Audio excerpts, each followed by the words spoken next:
ఉమ్మడి నెల్లూరు జిల్లాలో టీడీపీ జనసేన మధ్య కాకరేగుతోంది. ఇటీవల కాలంలో జనసేన క్రమశిక్షణ కమిటీ చైర్మన్ వేములపాటి అజయ్ కుమార్ పై జన సైనికులు తిరుగుబాటు బావుట ఎగురవేశారు.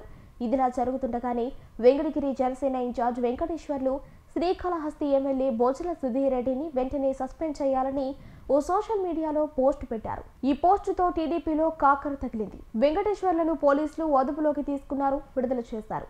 వెంకటేశ్వర్ల ఫ్యామిలీ మెంబర్స్ తో సహా కూటమి ప్రభుత్వంపై విమర్శలు గుప్పించారు. గతంలో పవన్ కళ్యాణ్ గారి భావజాలం నచ్చి రాష్ట్ర వ్యాప్తంగా ఎంతో మంది సాఫ్ట్వేర్లు కావచ్చు, శ్రామికంగా కష్టపడి వ్యాపారాల్లో ఉన్న వ్యక్తులు కావచ్చు, మాతో సహా ఎంతో మంది కళ్యాణ్ గారి భావజాలం నచ్చి జనసేన పార్టీ కోసం, పేద బడుగు బలహీన వర్గాల కోసం పనిచేసే పవన్ కళ్యాణ్ గారిని సీఎంగా చూసి మంచి భవిష్యత్తు రాష్ట్రానికి ఇవ్వాలని కోరికతో మేమందరం కూడా గత జనసేన పార్టీ ఆవిర్భావం నుంచి అందరూ చాలా గట్టిగా ప్రాణం పెట్టి పనిచేసాం అన్ని నియోజకవర్గాల్లో. కానీ అందరం కూడా రాష్ట్ర వ్యాప్తంగా 175 నియోజకవర్గాలు, 25 ఎంపీల్లో జనసేన వాళ్ళు అందరూ కూడా పోటీ చేయాలని కోరికతోనే జనసేన పార్టీలో అందరూ కొనసాగడం జరిగింది. కానీ ఎత్తులు పొత్తుల్లో కొన్ని కారణాల వల్ల కళ్యాణ్ గారు తెలుగుదేశం పార్టీతో పొత్తు పెట్టుకున్న ప్రాణం బట్టి తెలుగుదేశం పార్టీకి మేము చాలా గట్టిగా పనిచేసాం. ఎందుకంటే ప్రతిపక్షంలో వైసీపీ ఉన్నప్పుడు ప్రతిపక్షంలో తెలుగుదేశం పాత్ర ఎక్కడా పోషించాల. ఎందుకంటే వెంకటగిరిలో మీరు ఉండే మీడియాలు, యూట్యూబ్లు ఏవైనా చూసుకోండి, ఎవరు ఎక్కువగా ఆ రోజుల్లో స్పందించి మాట్లాడారు పార్టీకి అని అంటే ఒక జనసేననే ఎక్కువ కనపడుతుంది. ఎందుకంటే ఆ విధంగా వైసీపీ మీద ఆ పరిపాలన వస్తే మళ్ళా రాష్ట్రం అధోగతి పాలైపోద్దని చెప్పి ఉద్దేశంతో మాకు నచ్చినా నచ్చకపోయినా మా నాయకుడు అధినాయకుడు ఒక గౌరవిస్తూ, మాటను గౌరవిస్తూ మేము జనసేన పార్టీ తెలుగుదేశానికి చాలా అండగా పనిచేయడం జరిగింది.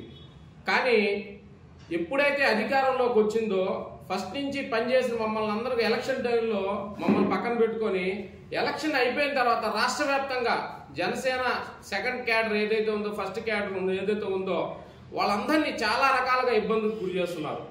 ఎందుకంటే ఒక కాళహస్తి విషయమే తీసుకోండి, వాళ్ళు అమెరికాలో సాఫ్ట్వేర్ జాబ్ చేసుకుంటూ పవన్ కళ్యాణ్ గారి భావజాలం నచ్చి జనసేన పార్టీలోకి వస్తే ఒక ఎమ్మెల్యే బొజ్జల సుధీర్ రెడ్డి గారు ఆ విధంగా ప్రవర్తించడం చాలా దారుణమైన విషయం. అదేవిధంగా వెంకటగిరిలో కూడా అదే పరిస్థితి.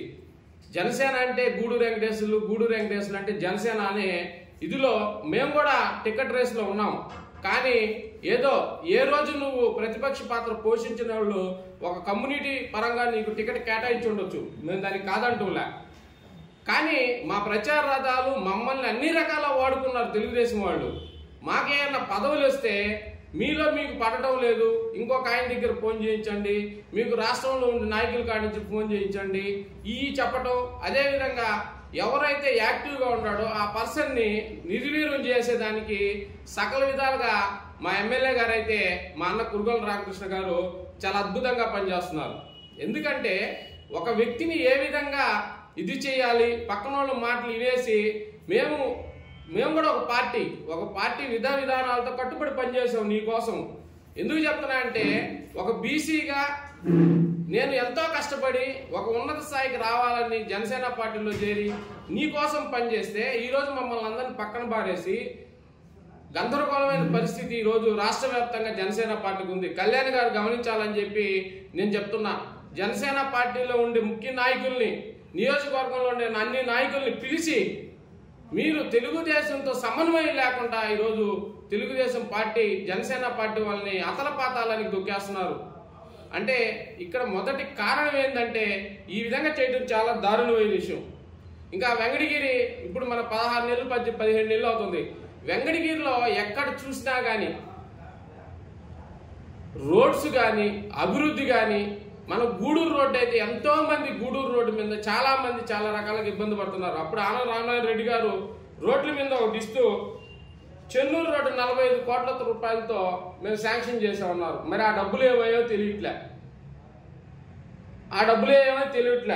అదేవిధంగా వెంకటగిరిలో ప్రతి రోడ్డు, మీరు ఏ రోడ్డు ఎత్తుకోండి, డక్కీలు ఎత్తుకోండి, కాంకూరు ఎత్తుకోండి, గాజులపల్లి రోడ్డు ఎత్తుకోండి, ఏ మండలంలో కూడా ఏ గ్రామాల్లో కూడా రోడ్డు అధ్వాన స్థితిలో ఉంది.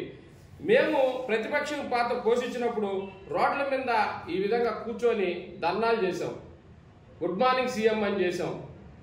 ఎన్నో రకాల అధ్వానంగా నిరసనలు చేసాం.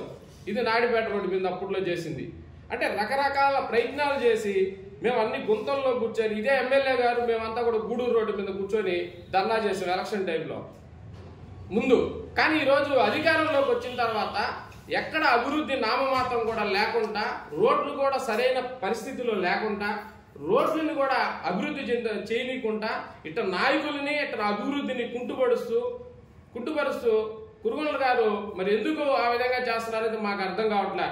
మేము జనసేన పార్టీలో ముఖ్య నాయకుడిగా నేనుంటే నా మీదకి అనేక కేసులు పెట్టించారు, ఎస్సీ ఎస్టీలు కేసులు పెట్టించారు. మా వాళ్ళతో కుమ్మక్కయ్యి రామకృష్ణ గారు ఎస్సీ ఎస్టీలు కేసులు పెట్టించడం, మనల్ని ఏదో ఒక విధంగా ఇది చేయాలనే ఉద్దేశంతో ప్రవర్తించడం చాలా దారుణమైన విషయం. రాష్ట్ర వ్యాప్తంగా జన సైనికులు, జనసేన నాయకులు ఆవేదన ఒకటే, పైనంతా మీరు చాలా అద్భుతంగా ఉన్నారు. ఏది చంద్రబాబు కావచ్చు, లోకేష్ బాబు కావచ్చు, కళ్యాణ్ బాబు గారు కావచ్చు, మీరు అద్భుతంగా పనిచేస్తున్నారు. కిందుండే నియోజకవర్గ స్థాయి నాయకుల్ని ఎవరిని కూడా తెలుగుదేశం పార్టీ పట్టించుకోగా ఆ నాయకుల్ని ఎలా తొక్కేయాలనే నినాదంతోనే పనిచేస్తున్నారు. ఏ కమిటీల్లో కానీ ఏటుల్లో కానీ కళ్యాణ్ గారు ఒకటే చెప్పారు, మేము మీతో కలిసి మీ వెనకాల నడవట్లేదు, మనం తెలుగుదేశంతో కలిసి నడుస్తున్నాం అన్నారు. మాకు ఆ రోజు చెప్పింది ఏంది, ఒక 10 నామినేట్లు ఉంటే 3 ఇవ్వాలి, కానీ కనీసం వాటిలో కూడా ఎవరికి ఇవ్వాలి, పనిచేస్తున్న వాళ్ళకి ఇవ్వాలి. ఎవరైతే భజన పరులకి, ఎవరైతే మీ డీజిల్ పట్టుకొని, మీ డబ్బులతో డీజిల్ పట్టుకొని ఎలక్షన్ చేశారో వాళ్ళకి, మిమ్మల్ని ఎప్పుడైతే మిమ్మల్ని ఏ విధంగా కించిపరిచారో వాళ్ళకి మీరు పదవులు ఇస్తున్నారు. కానీ నిజంగా ప్రాణం పెట్టి పనిచేసిన జనసేన నాయకుల్ని తెలుగుదేశం పార్టీ చాలా అధ్వానంగా ప్రవర్తిస్తుంది. ఇది చంద్రబాబు గారు, లోకేష్ గారు, అదేవిధంగా పవన్ కళ్యాణ్ గారు ముఖ్యంగా తీసుకొని అందరినీ రాష్ట్ర వ్యాప్తంగా ఉన్నటువంటి ఇన్ఛార్జీలందరినీ కూడా పిలిచి మాట్లాడాలని చెప్పి మన కాళాశ్రీ ఉదాహరణ ఒకటే. మేము ఒకటే చెప్తున్నాం, మా వినుతా కోట చంద్రబాబు గారిని ఏ విధంగా అయితే ఇబ్బంది పెడుతున్నారు, అన్ని దగ్గర అదే విధంగా ఇబ్బందులకు గురవుతున్నాయి. కాబట్టి వినుతా కోట గారికి న్యాయం జరగాలని చెప్పి, అదేవిధంగా మా మీద ఏదైనా మేము చిన్న తప్పు చేయకపోయినా కానీ సృష్టించి సోకాసు నోటీసులు ఇప్పించే మహానుభావులు చెప్తున్నా, మీరు ఇటువంటి సుధీర్ రెడ్డి అటువంటి నాయకుడిని మీరు కూడా తెలుగుదేశం పార్టీ నుంచి సస్పెండ్ చేయాలని చెప్పి జనసేన పార్టీ తరఫున నేను డిమాండ్ చేస్తూ